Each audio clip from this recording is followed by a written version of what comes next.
Sobat Kairos yang terkasih dalam nama Tuhan Yesus Kristus, firman Tuhan untuk kita pada saat ini tertulis dalam kitab Ulangan 18 ayat 15. Beginilah bunyinya.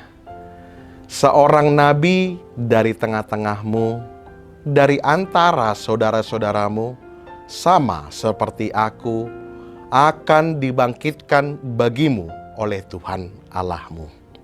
Dialah yang harus kamu dengarkan.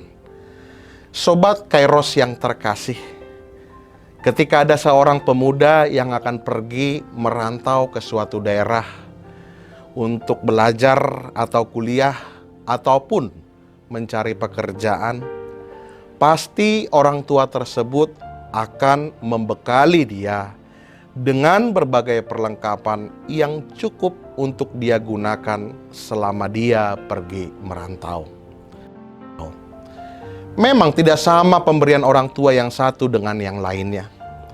Tetapi ada satu yang tidak akan mungkin hilang atau pasti diberikan oleh orang tua, yaitu nasihat.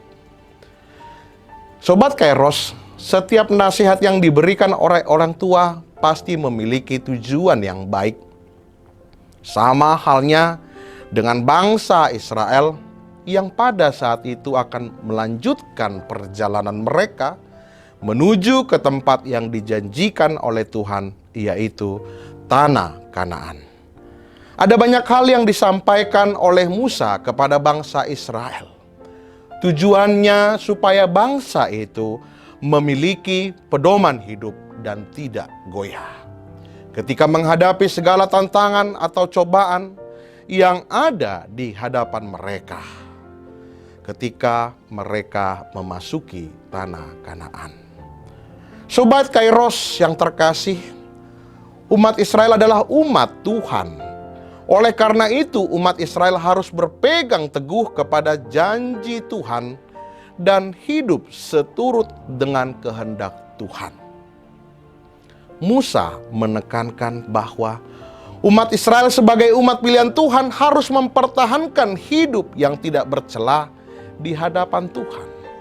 Mereka harus tetap bergantung kepada Tuhan dan tetap setia melakukan firman Tuhan. Bagaimana supaya bangsa Israel hidup setia dan seturut dengan kehendak Tuhan? Musa mengatakan bahwa Tuhan Allah akan membangkitkan seorang nabi di antara mereka. Nabi adalah utusan Allah untuk menyampaikan pesan Allah kepada umatnya. Mereka harus mendengarkan apa yang nabi itu katakan. Hal ini bertujuan supaya mereka tetap hidup di dalam firman Allah.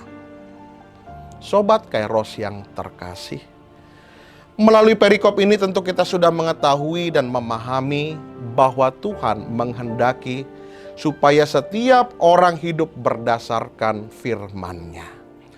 Yesus adalah nabi yang dibangkitkan dari antara kita karena Dia telah lahir ke dunia untuk menyelamatkan umat manusia. Yesus melebihi para nabi secara otoritas karena Ia adalah Sang Firman itu sendiri yang menjadi manusia. Setiap perkataan Yesus menjadi firman, dan Yesus adalah Nabi Agung karena Dialah pusat dari segala nubuatan. Ia pun bernubuat melampaui batasan waktu. Yesus memberikan banyak tanda yang mengokohkan identitasnya sebagai Sang Nabi yang membebaskan manusia dari perbudakan dosa. Oleh karena itu, janganlah kita ragu dan bimbang dalam menghadapi setiap tantangan dan cobaan yang datang di dalam hidup kita. Karena Yesus telah hadir bagi setiap orang percaya. Dialah yang mengarahkan kita untuk hidup seturut dengan kehendak Allah. Amin. Selamat beraktivitas Sobat Kairos. Tetap patuhi protokol kesehatan dimanapun kita berada. Tuhan Yesus memberkati.